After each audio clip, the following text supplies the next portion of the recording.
भक्तराज जटायु प्रजापति कश्यप जी की पत्नी विंता के दो पुत्र हुए, गरुड़ और अरुण। अरुण जी का सूर्य के सारथी हुए। संपाति और जटायु इन्हीं अरुण के पुत्र थे। बचपन में संपाति और जटायु सूर्य मंडल को स्पर्श करने के उद्देश्य से लंबी उड़ान भरी।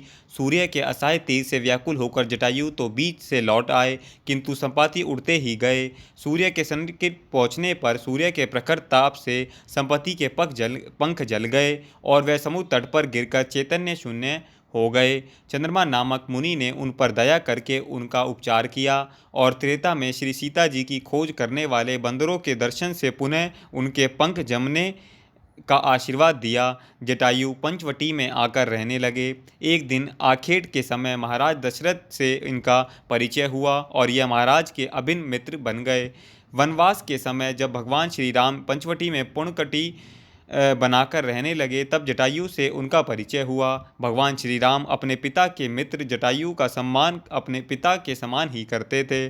भगवान श्री राम अपनी पत्नी सीता जी के कहने पर कपट मृग मरीच को मारने के लिए गए और लक्ष्मण भी सीता जी के कटु वाक्य से प्रभावित होकर श्री राम को खोजने के लिए निकल पड़े। आश्रम को सूना देखकर रावण ने सीता जी का हरण कर लिया और बलपूर्वक उन्हें रथ में बैठाकर आकाश मार्ग से लंका की ओर ले चला।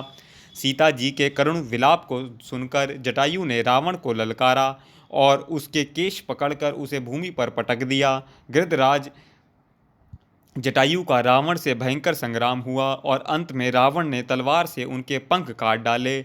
जटायु मरणसन होकर भूमि पर गिर पड़े और रावण सीता जी को लेकर लंका की ओर चला गया। भगवान श्री राम सीता जी को खोजते हुए जटायु के पास आए। जटायु मरणासन थे। वह श्री राम के चरणों का ध्यान करते हुए उन्हीं की प्रतीक्षा कर रहे थे।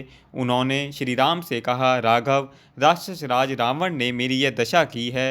वह दुष्ट सीता जी को लेकर दक्षिण दिशा की ओर गया है। मैंने तुम्हारे दर्शनों के लिए अब तक अपने प्राणों को रोक रखा था, अब मुझे अंतिम विदा दो। भगवान श्री राम के नेत्र भर आए। उन्होंने जटायु से कहा, तात, मैं आपके शरीर को अजर अमर तथा स्वस्थ कर देता हूँ, आप अभी संसार में रहें। जटायु बोले, श्री राम, मृत्यु के समय तुम्हारा नाम मुख से निकल जाने पर अधम प्राणी भी मुक्त हो जाता है। आज तो साक्षात तुम मेरे पास हो, अब मेरे जीवित रहने से कोई लाभ नहीं है। भगवान श्री राम ने जटायु के शरीर को अपनी गोद में रख लिया। उन्होंने पक्षीराज के शरीर की धूल को अपनी जटायु साफ किया। जटायु ने उनके मुख कमल प्रसन्न का दर्शन करते हुए उनकी गोद में अपना शरीर छोड़ दिया। इन्होंने परोपकार के बल पर भगवान का सायुज्य प्राप्त किया और भगवान ने इनकी अंत्येष्टि क्रिया को अपने हाथ से संपन्न किया। पक्षीराज जटायु के सौभाग्य की महिमा वर्णन कोई नहीं कर सकता है।